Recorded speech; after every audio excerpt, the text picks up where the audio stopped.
Assalamualaikum warahmatullahi wabarakatuh. Perkenalkan, nama saya Sabrina Nuraini, mahasiswi dari program studi Pendidikan Agama Islam kelas 1E. Di sini saya akan menjelaskan beberapa materi untuk tugas UAS mata kuliah studi Islam. Oke, mari kita simak penjelasannya. Oke, materinya itu ada 12. Yang pertama, akidah dan prinsip dasar Islam. Yang kedua, Islam sebagai agama wahyu. Yang ketiga, perkara yang dapat membatalkan akidah. Yang keempat, Izzatul Islam wal Muslimin. Yang kelima, wasatiyah. Yang keenam, aliran pemikiran dalam akidah. Yang ketujuh, liberalisasi akidah dan syariah. Yang kedelapan, mengikuti dan meneladani Rasulullah SAW. Yang kesembilan, hari kiamat dan kehidupan akhirat. Lalu yang kesepuluh, integrasi akidah dan dakwah. Yang ke-11, mewaspadai aliran sesat. Dan yang ke-12, wala dan bara. Materi yang pertama, akidah dan prinsip dasar Islam. Definisi akidah secara etimologi atau bahasa berasal dari kata al-aqdu, yang artinya ikatan, at-ta'utsiku, kepercayaan atau keyakinan yang kuat, al-ihkamu, mengokohkan atau menetapkan, ar-rabtu biquwa'ah, mengikat dengan kuat. Lalu secara terminologi atau istilah, akidah yaitu keimanan yang kuat atau teguh dan bersifat pasti kepada Allah dengan segala pelaksanaan kewajiban bertauhid dan taat kepadanya, atau beriman kepada 6 rukun iman dan mengimani seluruh apa-apa yang telah sahih tentang prinsip-prinsip agama, perkara-perkara yang gaib, beriman kepada apa yang menjadi ijma dari salafus sholih, serta seluruh berita-berita kopi, baik secara ilmiah maupun secara amaliyah yang telah ditetapkan menurut Al-Quran dan As-Sunnah yang sahih serta ijma salafus sholih. Keutamaan akidah sebagaimana dalam firman Allah dalam Quran surah Al-An'am ayat 82. A'udzu billahi minasyaitonir rajim. Alladzina amanu wa lam yalbisu imanahum bidzulmi ulaika lahumul amnu wa hum muhtadun. Yang artinya, orang-orang yang beriman dan tidak menodai keimanan mereka dengan kezaliman atau kemusyrikan, mereka itulah orang-orang yang mendapat ketentraman, dan mereka itulah orang-orang yang mendapat jalan hidayah. Quran Surah Al-An'am ayat 82. Lalu syahadat. Syahadat berasal dari bahasa Arab syahida yashadu syahadatan, yang memiliki makna persumpahan atau persaksian. Syahadat terdiri dari syahadat la ilaha illallah dan syahadat Muhammadur Rasulullah. Kedua syahadat ini disebut dengan istilah syahadatain. Lalu ada rukun syahadat, ada 2, yaitu an-nafyu, la ilaha, yang artinya meniadakan dan meninggalkan segala bentuk kesyirikan serta mengingkari segala sesuatu yang disembah selain Allah Ta'ala. Lalu yang kedua ada al-itsbat, ilallah, yaitu menetapkan bahwa tidak ada yang berhak disembah dan diibadahi melainkan Allah serta beramal dengan landasan ini. Syarat syahadat la ilaha illallah. Pertama, ilmu, mengetahui makna la ilaha illallah. Yang kedua, yakin. Orang yang mengikrarkannya harus meyakini kandungan syahadat itu. Yang ketiga, qabul, menerima kandungan dan konsekuensi dari syahadat, yakni menyembah Allah semata dan meninggalkan ibadah kepada selainnya. Yang keempat, inqiyaat, tunduk dan patuh dengan kandungan makna syahadat. Yang kelima, sidq, mengucapkan syahadat dengan pembenaran dalam hatinya. Yang keenam, ikhlas, membersihkan amal dari kepentingan selain Allah, sehingga terbebas dari syirik, riya, sum'ah. Yang ketujuh, ma'abbah, mencintai syahadat dengan cinta yang tulus, bersih, tanpa tercampur kepentingan hawa nafsu. Yang kedelapan, mengingkari togut, mengingkari segala sesuatu yang diibadahi selain Allah. Materi yang kedua, Islam sebagai agama wahyu. Definisi Islam secara etimologi atau bahasa, Islam adalah damai, mendamaikan, selamat, menyelamatkan, tunduk, dan patuh. Sebagaimana dalam firman Allah dalam Quran Surah Al-Baqarah ayat 112 yang berbunyi, A'udzu billahi minasyaitonir rajim. Bala man aslama wajhahu lillahi wa huwa muhsin falahu ajruhu inda rabbih wala khaufu alaihim wala hum yahzanun. Yang artinya, tidak demikian, bahkan barang siapa yang menyerahkan diri kepada Allah sedang ia berbuat kebajikan, maka baginya pahala pada sisi Tuhannya dan tidak ada kekhawatiran terhadap mereka dan tidak pula mereka bersedih hati. Quran Surah Al-Baqarah ayat 112. Lalu secara terminologi atau istilah, Islam adalah agama yang berisikan aturan-aturan Allah dan Rasul-Nya, yang mencakup semua bidang kehidupan yang jika dilaksanakan akan membawa pada kebahagiaan dan keselamatan dunia akhirat. Karakter atau sifat utama ajaran Islam yang pertama, syumuliyah, komprehensif, yaitu mencakup semua bidang kehidupan, ibadah mahda, bidang ilmu pengetahuan dan teknologi, sosiologi, psikologi, pendidikan, ekonomi politik, budaya, keluarga, dan lain-lain.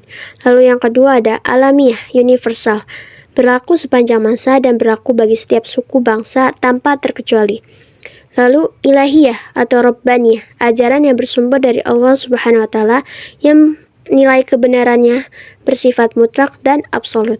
Lalu ada insaniyah, yaitu ajaran Islam yang sejalan dan sesuai dengan fitrah dan kebutuhan manusia. Tidak ada satupun yang bertentangan dengannya. Lalu selanjutnya ada waqiyah, ajaran yang bisa menjawab dan memberikan solusi bagi setiap problem yang terjadi dan bisa diamalkan oleh setiap manusia, ada hudal linas. Lalu ada wasatiyah, ajaran Islam yang adil dan memperhatikan keseimbangan hidup, dunia akhirat, material, spiritual, pribadi dan masyarakat, dan lain-lain. Lalu ada al-wuduh, ajaran Islam adalah ajaran yang gamblang, jelas, dan mudah dipahami. Lalu yang terakhir, al-jam'u baina as-sabat wal murunah, yaitu perpaduan antara konsisten dan fleksibel. Sistematika ajaran Islam yang pertama, mayoritas ulama berpendapat bahwa materi ajaran Islam dibagi menjadi 3 bagian, yaitu akidah, syariah, dan akhlak. Lalu yang kedua, ajaran Islam merupakan satu kesatuan ajaran yang tidak terpisahkan antara satu dengan yang lainnya.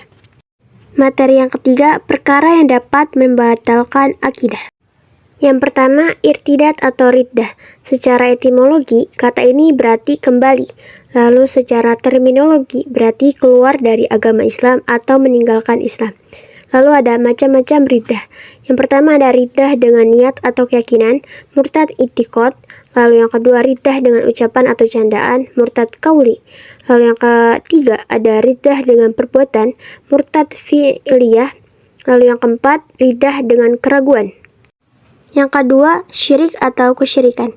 Musyrik itu orang atau pelaku yang berbuat syirik. Lalu syirik itu dosa menyekutukan Allah. Lalu kesyirikan itu tindakan atau perbuatan pelaku. Macam-macam syirik. Ada 2, syirik kecil atau asgar. Beribadah kepada Allah tapi ada perasaan pamer atau riya. Ingin dilihat orang atau bangga merasa punya amal. Atau bisa disebut dia itu tidak keluar dari Islam, hanya saja amalannya itu batal yang ia kerjakan. Lalu syirik besar atau akbar.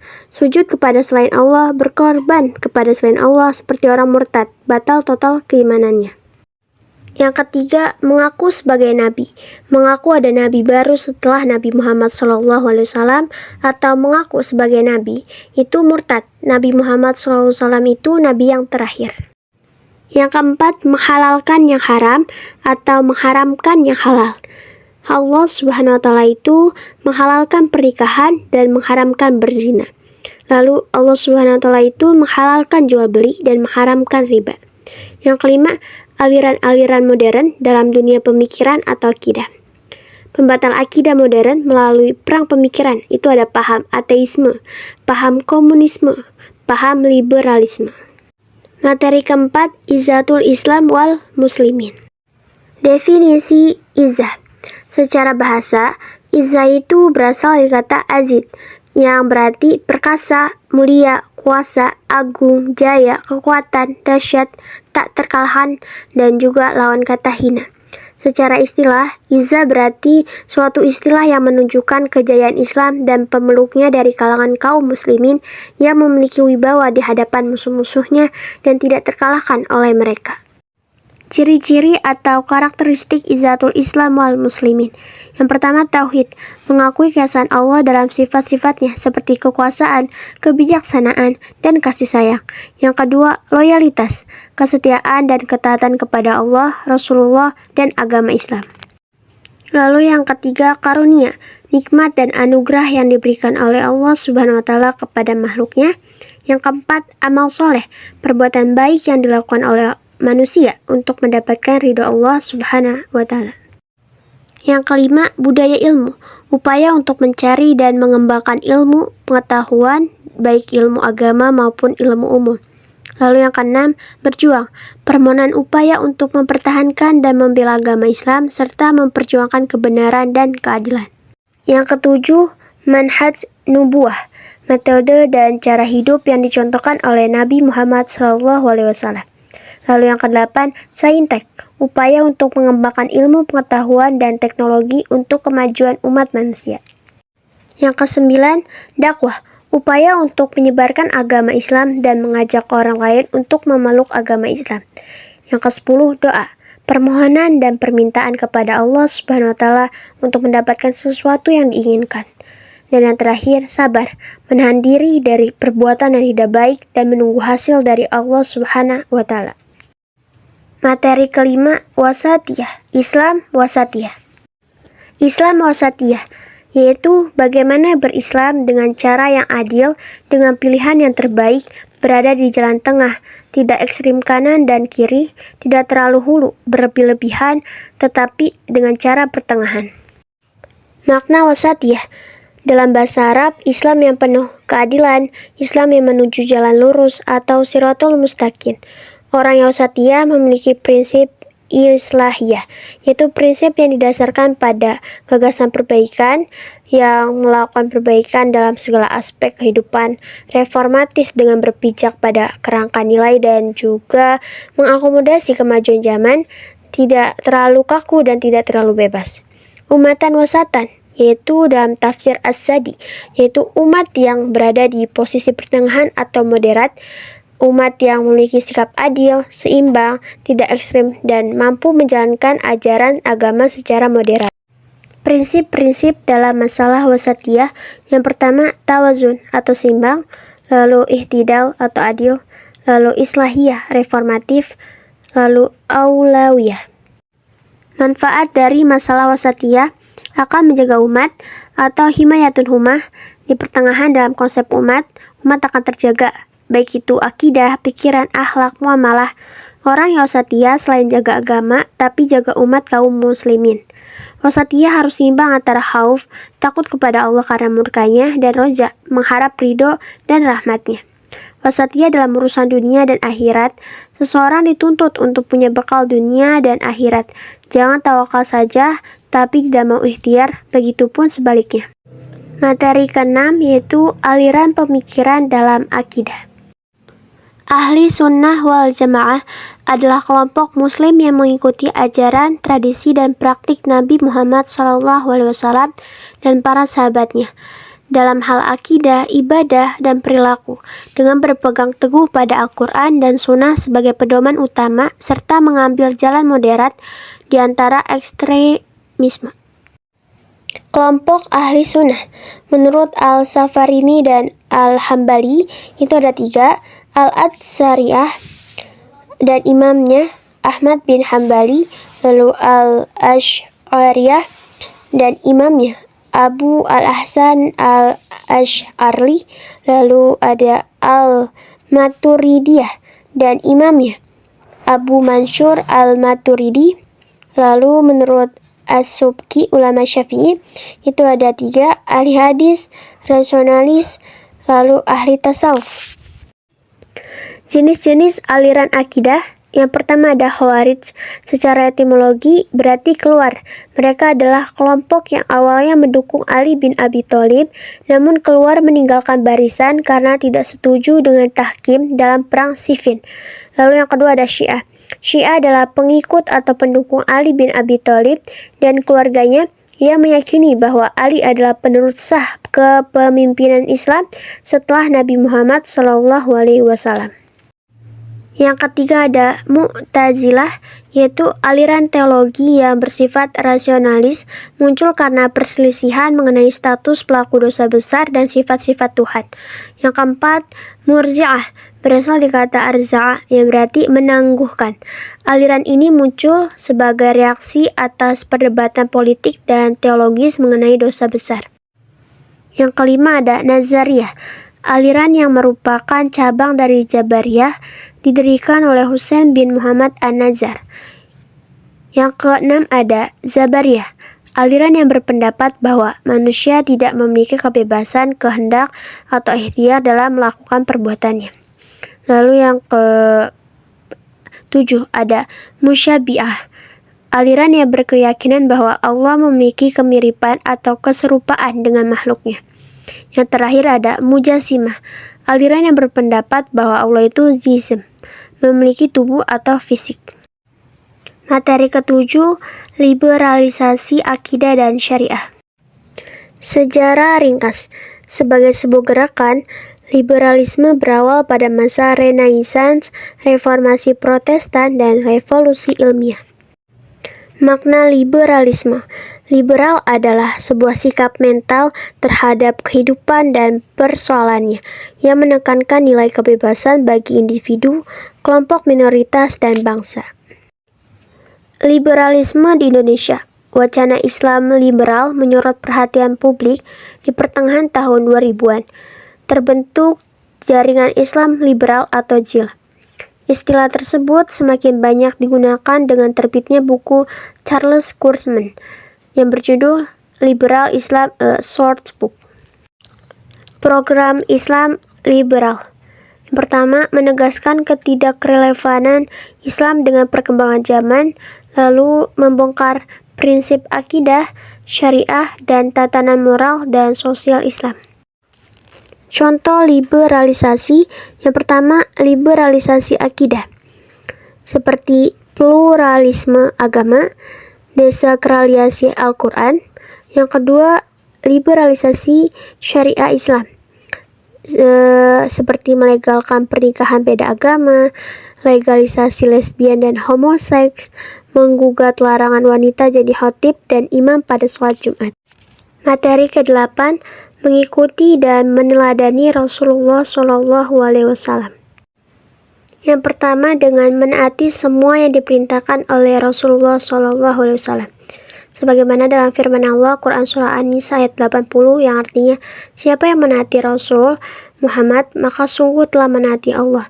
Siapa yang berpaling, maka kami tidak mengutus engkau Nabi Muhammad sebagai pemelihara mereka.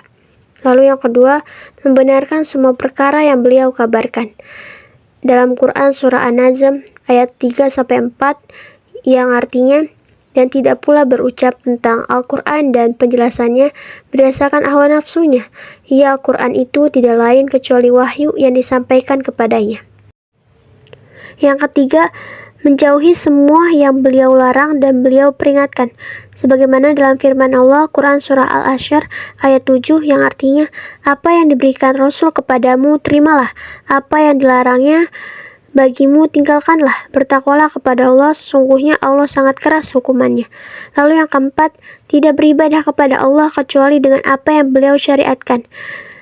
Barang siapa yang mengamalkan suatu amalan yang bukan berasal dari urusan agama kami, maka amalan itu tertolak.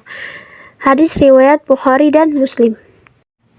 Yang kelima, mencintai Rasulullah SAW melebihi cintanya kepada dirinya sendiri, harta, anak, orang tua, serta seluruh umat manusia. Tidak sempurna keimanan seseorang di antara kalian sampai diriku menjadi seseorang yang lebih dicintai daripada ayahnya, anaknya, dan seluruh manusia. Hadis riwayat Bukhari dan Muslim. Konsekuensi syahadatain. Yang pertama, konsekuensi la ilaha illallah, yaitu meninggalkan ibadah kepada selain Allah dari segala macam yang dipertuhankan sebagai keharusan dari peniadaan la ilaha illallah. Lalu yang kedua, konsekuensi syahadat Muhammad Rasulullah, yaitu mentaatinya, membenarkannya, meninggalkan apa yang dilarangnya, mencukupkan diri dengan mengamalkan sunnahnya, dan meninggalkan yang lain dari hal-hal bid'ah, serta mendahulukan sabdanya di atas segala pendapat orang.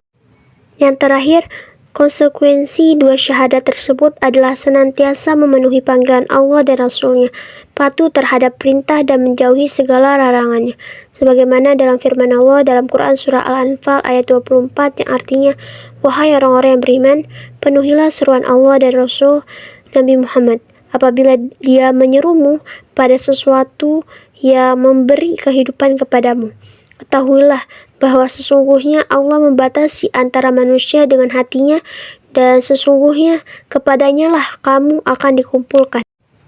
Materi ke-9, Hari Kiamat dan Kehidupan Akhirat. Hakikat dan tanda-tanda kiamat. Kedekatan waktu. Rasulullah SAW mengibaratkan jarak kiamat dengan diutusnya beliau seperti dua jari yang berdampingan. Lalu fitnah akhir zaman.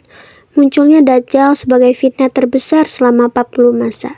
Kiamat hanya terjadi saat dunia dalam kondisi moral terburuk, bahkan nama Allah tidak lagi disebut. Peristiwa besar yaitu tiupan sangkakala. Kesiapan malaikat.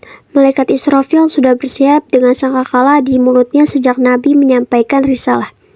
Tiupan pertama, seluruh makhluk di langit dan bumi mati seketika, alam semesta hancur. Lalu tiupan yang kedua, manusia dibangkitkan dari ketiadaan untuk menghadap Allah. Fase penantian di padang mahsyar. Yang pertama, kondisi fisik. Manusia dibangkitkan tanpa pakaian, tanpa alas kaki, dan belum dihitan. Yang kedua, kedahsyatan alam. Matahari didekatkan hanya sejauh 1 mil. Manusia tenggelam dalam keringat sesuai kadar amalnya. Lalu yang ketiga, durasi. 1 hari di sana setara dengan 50.000 tahun di dunia. Lalu yang keempat, naungan Allah. Ada 7 golongan yang mendapat perlindungan, salah satunya pemuda yang tumbuh dalam ibadah. Proses hisab dan mizan atau perhitungan syafaat uzma. Nabi Muhammad SAW bersujud di bawah arsy untuk memohon agar pengadilan dimulai bagi seluruh umat manusia. Bumi sebagai saksi. Setiap jengkal tanah yang dipijak akan berbicara, melaporkan amal manusia di atasnya. Keadilan mutlak. Mulut dikunci, tangan dan kaki bersaksi, amal sebesar biji sawi pun akan ditimbang.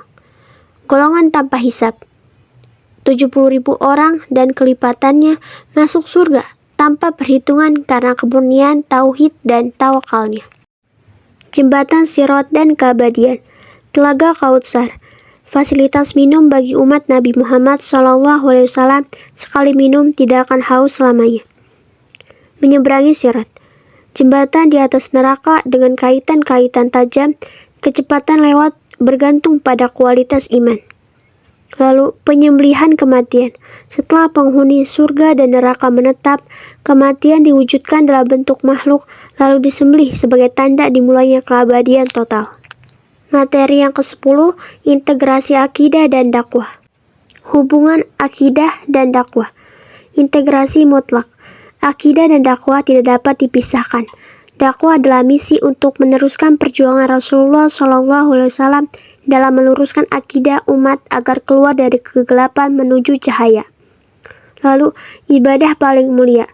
Mengajak orang ke jalan Allah dan menunjukkan akidah yang benar adalah sebaik-baik ucapan dan amalan.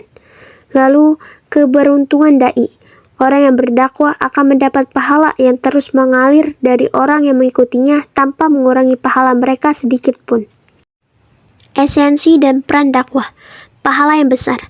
Menyelamatkan satu orang agar mendapat petunjuk lebih baik daripada memiliki unta merah, yaitu kendaraan termewah di zaman Nabi atau setara mobil mewah saat ini. Kewajiban setiap muslim. Dakwah bukan hanya tugas ustadz atau kiai. Setiap muslim yang memiliki ilmu wajib menyampaikannya, sesuai kapasitas masing-masing. Transformasi melalui dakwah. Dakwah bertujuan mengubah keadaan masyarakat, dari syirik menjadi tauhid, dari maksiat menjadi taat, dari bodoh menjadi berilmu, dan dari tidak bermola menjadi berakhlak. Dakwah sebagai rahmatan lil alamin. Cakupan universal. Rahmat Islam menjangkau manusia, jin, hingga alam semesta. Etika terhadap makhluk, seperti hewan. Larangan menyiksa dan perintah ihsan saat menyembelih. Tumbuhan. Budaya menanam pohon sebagai sedekah bagi bumi.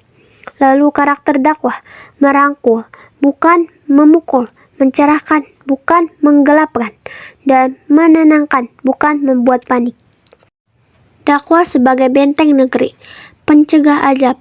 Selama masih ada orang yang melakukan perbaikan atau muslihun, Allah tidak akan menghancurkan suatu negeri meskipun ada kezaliman di dalamnya. Kewajiban menghadapi kemungkaran. Mengubah kemungkaran dengan tangan, lisan, atau minimal dengan hati. Ancaman berhenti berdakwah. Jika ada amar ma'ruf nahi munkar ditinggalkan, Allah akan mengirimkan siksa dan doa-doa manusia tidak akan dikabulkan lagi. Dakwah di era digital dan milenial. Pemanfaatan media sosial. Generasi muda harus aktif menjadikan media sosial sebagai sarana dakwah, bukan sekedar untuk status atau swafoto tanpa makna. Lalu profesionalisme. Dai tidak boleh ketinggalan zaman dan harus menguasai teknologi agar pesan Islam tetap eksis di tengah disrupsi. Lalu update ilmu. Seorang pendakwah harus menghindari kebekuan intelektual dengan terus belajar dan memberikan solusi atas masalah umat saat ini. Etika dan metode dakwah yang benar. Metode hikmah. Menggunakan cara yang bijaksana, nasihat yang baik, dan dialog yang santun. Bahasa dakwah. Menggunakan berbagai jenis perkataan yang tepat, lemah lembut, tegas atau benar, lalu mulia. Tahapan dakwah. Mendahulukan yang pokok, yaitu akidah sebelum cabang, serta memberikan kemudahan daripada mempersulit. Hambatan dalam dakwah. Masalah niat. Dakwah menjadi rusak jika tujuannya hanya untuk keuntungan duniawi atau popularitas, bukan karena keikhlasan kepada Allah. Perpecahan umat. Setan sangat menyukai perpecahan. Para dai harus menjaga kesatuan karena kegagalan sering terjadi akibat hilangnya kekuatan persatuan. Materi ke-11, mewaspadai aliran sesat. 10 kriteria aliran menyimpang dari ajaran Islam menurut MUI. Yang pertama, mengingkari salah satu rukun iman atau mengingkari salah satu rukun Islam. Lalu yang kedua, meyakini atau mengikuti akidah yang tidak sesuai dengan dalil syar'i. Yang ketiga, meyakini turunnya wahyu setelah Al-Quran. Yang keempat, mengingkari kebenaran isi Al-Quran, tidak merubah dari sisi lafaz tulisan yang ada di mushaf, tetapi dia mengingkari hukum-hukum yang ada di Al-Quran. Yang kelima, melakukan penafsiran Al-Quran yang tidak didasarkan atau berdasarkan kaidah-kaidah tafsir. Yang keenam, mengingkari hadis Nabi dan tidak percaya hadis Nabi atau ingkar sunnah. Yang ketujuh, menghina, melecehkan, merendahkan Nabi dan Rasul. Yang kedelapan, percaya ada Nabi baru setelah Nabi Muhammad SAW. Yang kesembilan, mengubah, menambahkan, mengurangi ibadah-ibadah yang sudah ditetapkan oleh syariat. Yang terakhir, mengkafirkan sesama muslim tanpa dalil syariah. Materi ke-12, wala dan bara. Definisi wala dan bara. Wala adalah kata masdar dari fi'il waliya yang artinya dekat. Yang dimaksud dengan wala di sini adalah dekat kepada kaum muslimin dengan mencintai mereka, membantu dan menolong mereka atas musuh-musuh mereka, dan bertempat tinggal bersama mereka. Sedangkan bar adalah masdar dari bara'ah yang berarti memutus atau memotong. Maksudnya di sini ialah memutus hubungan atau ikatan hati dengan orang-orang kafir sehingga tidak lagi mencintai mereka, membantu dan menolong mereka serta tidak tinggal bersama mereka. Urgensi wala dan bara. Yang pertama, wala dan bara adalah ikatan iman yang paling kokoh. Yang kedua, wala dan bara adalah tanda kesempurnaan iman. Yang ketiga, wala atau loyalitas terhadap sesama muslim akan memperkokoh kekuatan dan kemenangan Islam.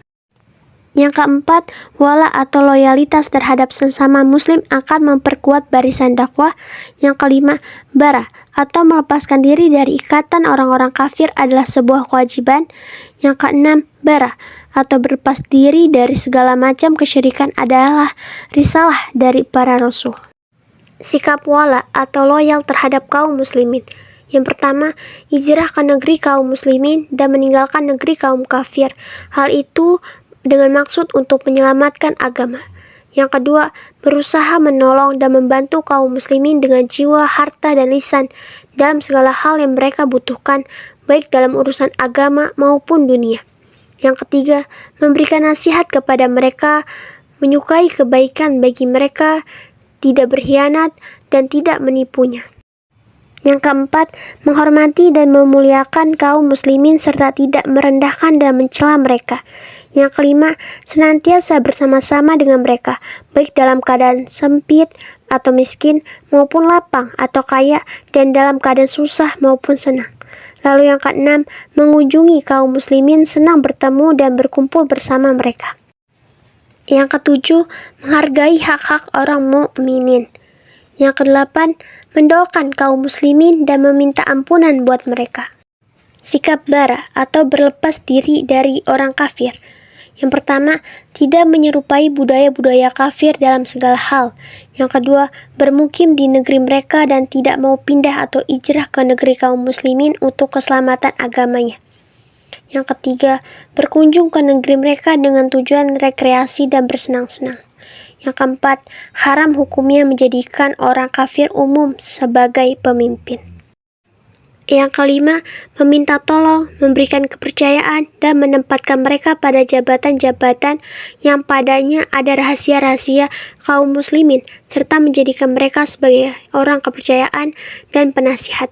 Lalu yang keenam, menggunakan penanggalan kalender mereka, khususnya penanggalan yang mencantumkan upacara-upacara agama dari mereka, khususnya perayaan-perayaan mereka seperti penanggalan Masehi. Yang ketujuh, haram memintakan ampunan dan mohon rahmat Allah untuk orang kafir. Oke, sekian dan terima kasih. Mohon maaf bila banyak kesalahan. Wassalamualaikum warahmatullahi wabarakatuh.